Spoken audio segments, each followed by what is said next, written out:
here are my credentials. I don't have any, except that I've been a New Thoughter since the 80s. I've been a member here since 97, you can believe it, but we're roving troubadours. I'm part of Soul Pajamas with Dan Johnson, so we're often not here. But we show up occasionally to play music and so forth, but of course we're really here. We're really members and we love it, and we've always been connected to this community in a big way.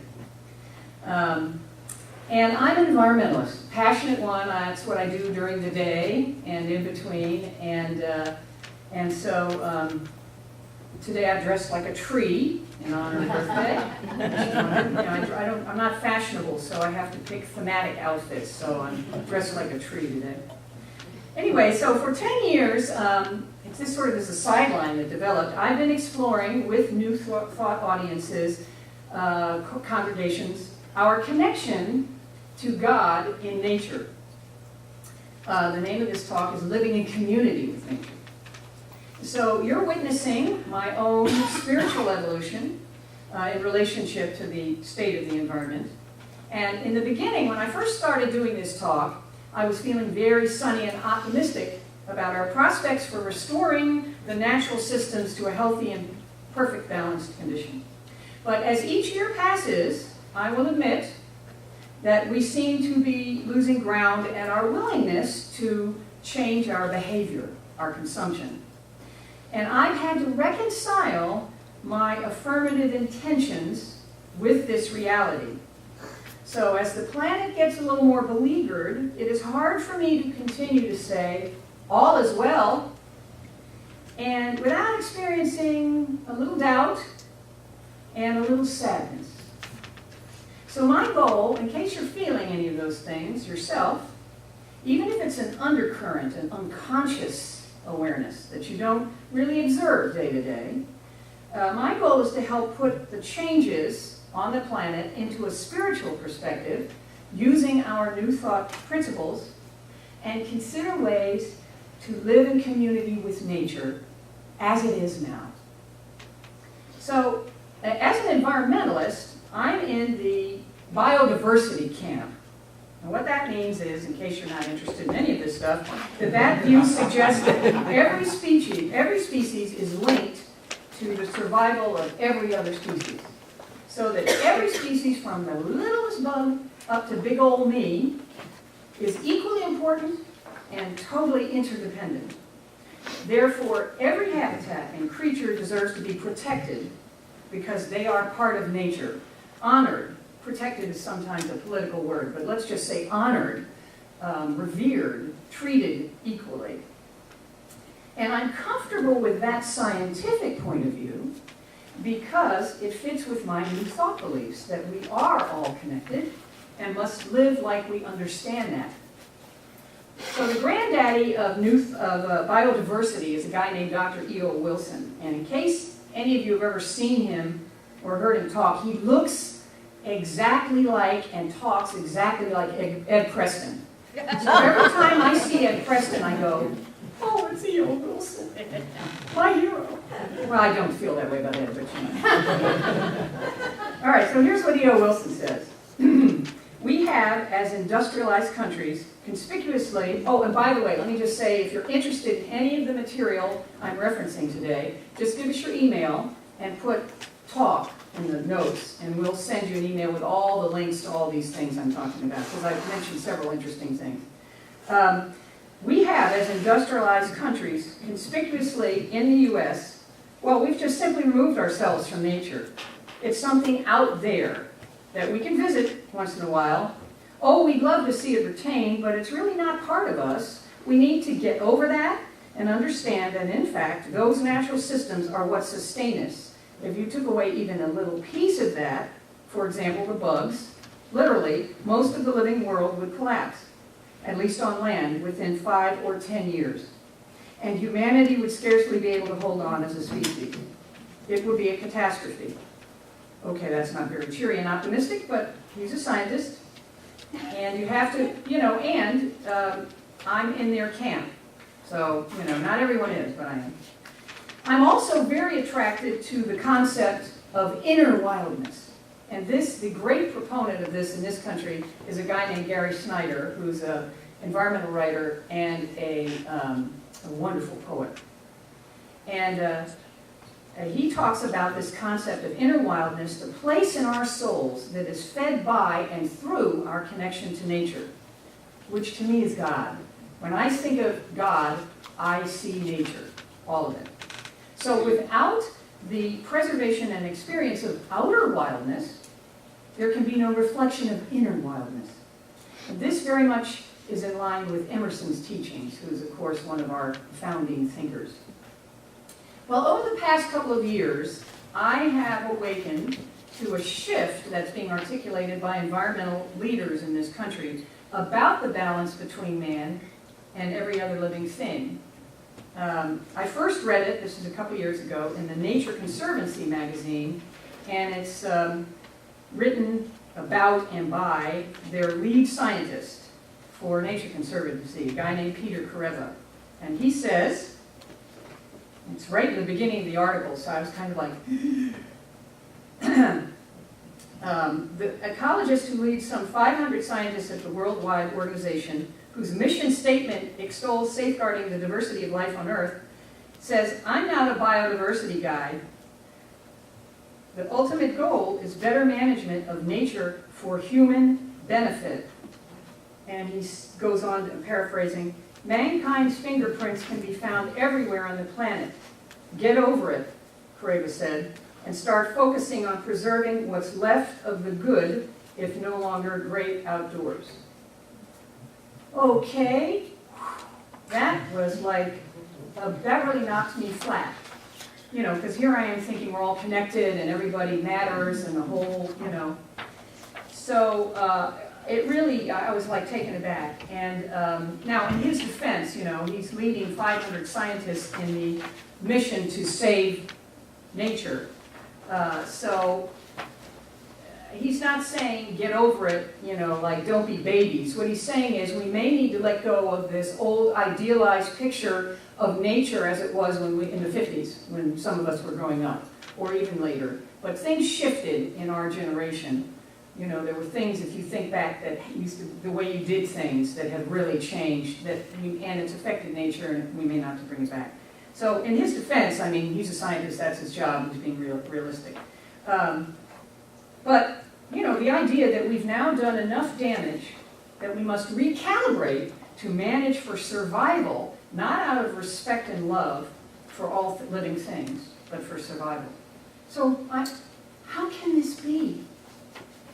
How can we have come to this? This to me was heartbreaking. I was leveled flat for about 6 months. Emotionally, I was distressed. I turned to Trish, I turned to my spiritual pals, some of whom are in the room, and I said, you know, I don't, you know, I have to change the way I look at this. It never occurred to me that this would be the case. And you know, and so it took me about 6 months, but I got my equilibrium back. And it took a lot of work. If you don't believe it, just look around at the myriad of disasters happening in the world at the confluence of human development and natural systems. So, to me, the reason this connection idea was so important is that it meant it's a way to attain better understanding and peace and harmony. But when you place collectively man's survival over everything else, that's a game changer. So, let's just assume, for the sake of my talk, that all the experts are correct, that we've pushed beyond the point of no return in restoring the nature we knew as children. So it's natural to feel sadness or despair, completely natural. There's books all about this. Joanna Macy is a leading proponent of helping you understand your earth sadness. There is nothing wrong with that, but denial and resistance based out of fear, that's another matter. That is bad for the people and bad for the planet. And we see that reaction everywhere. I mean, think about it. Politicians avoid this discussion like the plague. You will never hear a politician talk about the environment, right? But if you look beneath most conflicts in the world, whether religious or political, the underlying fight is over natural resources. And that's maybe more to come. So denial will not serve. Okay, so there's the backdrop. Please, Erin, stop. It's so depressing. Anyway, now what do we do with this reality? Well, I get varying reactions from people on this very subject. The first is, well, you know, I really get it, but I'm not an environmental activist. That's not where I do my community service. Is that true? That you're not necessarily an environmental activist? Well, let me give you the perspective of a young woman named Julia Butterfly Hill. And for those of you who don't know who she is, in let me just check my date. Anyway, I guess it doesn't matter. In 1997, I guess, yeah, she climbed up into a 1,000-year-old redwood in Northern California, which she named Luna, and stayed there for 2 years to prevent it, I'm not kidding, never came down, for 2 years to prevent a really dreadful company, if you worked for that company, I apologize for saying this, called Pacific Lumber Company, for 2 years to prevent that tree, these are the oldest living things on the planet, from being cut down along with other trees in about a 3-mile radius. She was successful, and they harassed her. They actually tried to harm her from the ground, the company, to force her down, and she held her ground. And let me tell you, I don't think the weather's great over there. If any of you from Northern California be up in the top of a 1,000-year-old tree, which is 30 stories high, I think it's pretty cold and damp and scary up there. Anyway, this is what she says about activism. 7 billion of us, and counting, are all activists because we are actively shaping our world. The only question is, are we conscious activists or unconscious activists? We see the results of unconscious activism all around us. Virtually every problem is caused by unconscious choices being made over and over and over again. It's not possible to make a difference. It's impossible, not to make a difference. Every choice we make leads either towards health or towards disease. There's no other direction. The question is not, how can I, as one person, make a difference? The question is, what kind of difference do I want to make? So, yes, you really are an environmental activist. And it's just all in your consciousness. You don't have to carry a sign and climb into a tree. But it is all about your consciousness. So it's not about whether you bought the light bulb, the energy-efficient light bulb. It's much deeper than that.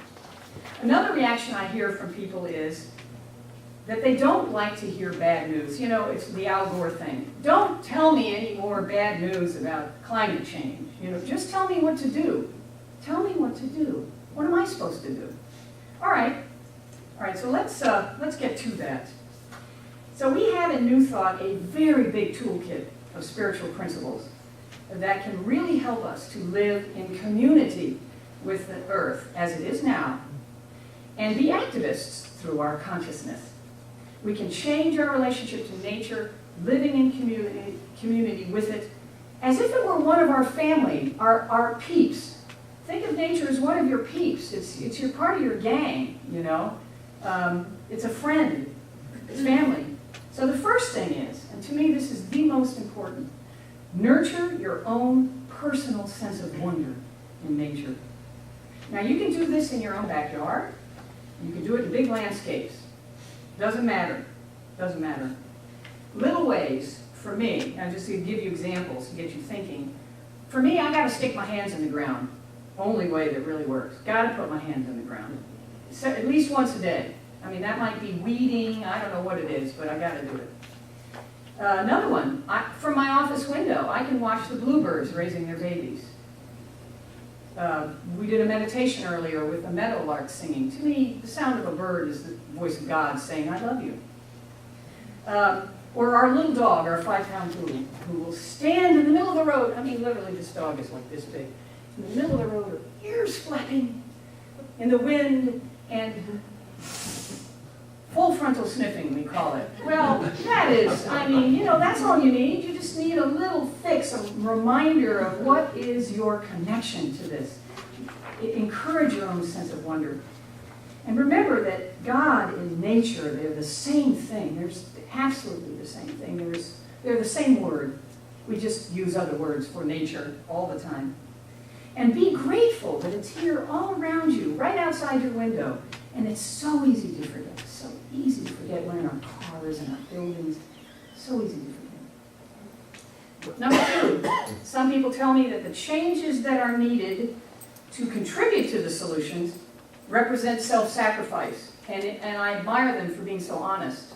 That kind of like, they don't like that. I have to sacrifice something to help the earth. Well, as new thoughters, this is in our toolkit, and here's what I think is so great. Flip that switch. As opposed to saying, oh, I have to make a sacrifice. Why not say, wow, this is an opportunity. I can live differently maybe. I can learn something I've never learned before. This doesn't have to be a sacrifice. This could be an interesting exploration. And I can tell you that Dan and I started to make this kind of life switch, this different way of using things, buying things, spending our time, all of that, since 2000. And it's very gratifying. It can save you money, and it can create a much more peaceful life. You're not running around after stuff all the time, you know? And for us, we developed a new definition of prosperity. Prosperity is about beauty and time and quiet, you know. We saved money, and we started living a more home-based life. That's a new trend in this country, which is kind of hilarious. It's like, well, the way our grandparents lived, and now it's coming back, a home-based life. It's not all about running around out there to do things. What can you bring in that's simple and fun? And it was mentioned earlier, one of the great examples of this is the reuse, repurpose movement. And one of my favorite examples of this is, many of you know Diane Preston, and she loves to reuse things. She's also an artist. So she has her favorite thrift shop over here, somewhere over here, I don't know where it is, but anyway, it's popular with people here, I've heard. And so she went in there, and they were selling bowling balls for $1. She bought every bowling ball in the store, and in her backyard is this, some of you have probably seen it, this artwork that is bowling balls.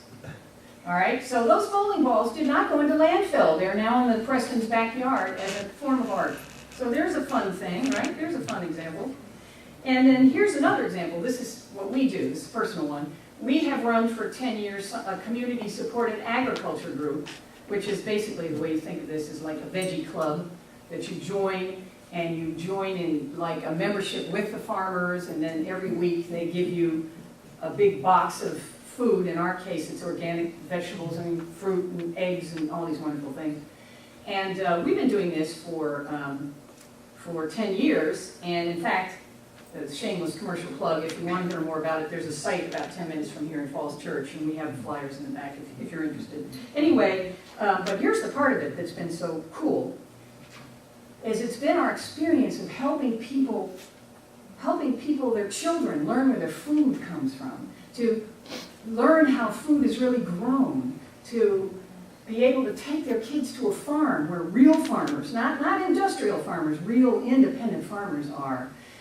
For me, to introduce one person to how to eat greens and love it, it's much more satisfying than buying a pair of shoes, let me tell you. And that would have been true 10 years ago, but it is now. You know, it's really, if I can help one person change their health or their relationship, that's gratifying. And everyone can find something like that to make the whole experience, you know, you can grow and change. It's really a spiritual opportunity, this way to flip that switch and see it as an opportunity. And then the final idea, number 3, is this call to live in community differently. If you want to read a scary but very thoughtful book, Bill McKibben, who's an environmental activist in this country, he has a book called Earth, E-A-A-R-T-H, and he means to signify that our Earth is now no longer what it was with the original spelling. Anyway, he says we're called to live in community differently. Live locally, know your neighbors, share your resources. We started doing this locally in our neighborhood, and boy, has it been great. We shared garbage pickup with one neighbor. We bought a snow blower with him. We constantly are trading stuff. And here, you take that, I'll give you this. We do this now all over the neighborhood. And it's just changed our relationship to our neighbors. It's been really an amazing experience. And there's so many opportunities for this. You can find them on the internet, the cooperative buying approaches like our little CSA. And the thing about this work is that it's a heart opener, because some of the people, in other words, this is a group of people you choose because you believe in you have New Thought principles, and this is who you want to be with. But sometimes, your neighbors are not like you, and they may not be people you choose to live next to necessarily, but there you are. But what a great practice to learn to live with your neighbors. And it's heart work. It's really heart work, because it takes heart opening to overcome other people's points of views and beliefs and obstacles and obstructions to friendship. And in a day and age when, well, let's just say those peak oil believers, let's suppose you believed in that. Suppose that ever happened. Wouldn't it be nice to know that you could get along with a person down the street who has a big vegetable garden and you don't really like him, but you can learn to live in community and he's got a big vegetable garden. I'm being a little kind of wise-ish, but not a wise guy. But anyway, so these kinds of community collaborations are heart-opening and very important for our future. It's sort of going back to a way we used to live. And the internet has both disrupted it and supported it at the same time, but the physical practice of it is very valuable. I'm getting close here. This past winter, we heard, we were in Phoenix, and we heard Reverend Michelle Medrano at the Religious Science Church there say that the most important thing you can do is live and act on your principles with every encounter, no matter how small its place in your life. And that is how love, she went on to say, that's how love really shows up. Love really means being in service through kindness and cooperation. Participating in life that way is what we teach, right? And a very local act, because it happens right here today next to you. So living in community with nature includes everyone and every living thing that way. And it is an act of love, and it's a very satisfying thing. I'm just going to read two other wonderful, inspiring things for you. One is this really brings tears to my eyes, this part excerpt of this essay. This was written by Rachel Carson in 1956.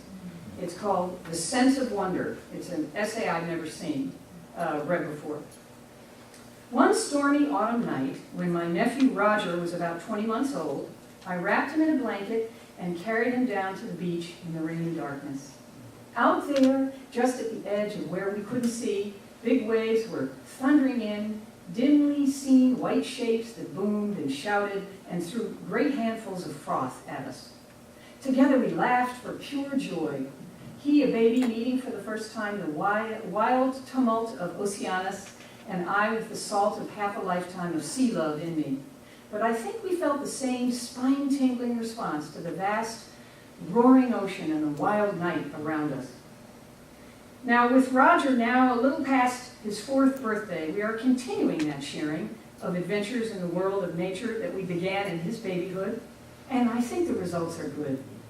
The sharing includes nature in storm as well as calm, by night as well as day, and is based on having fun together rather than on teaching. A child's world is fresh and new and beautiful, full of wonder and excitement.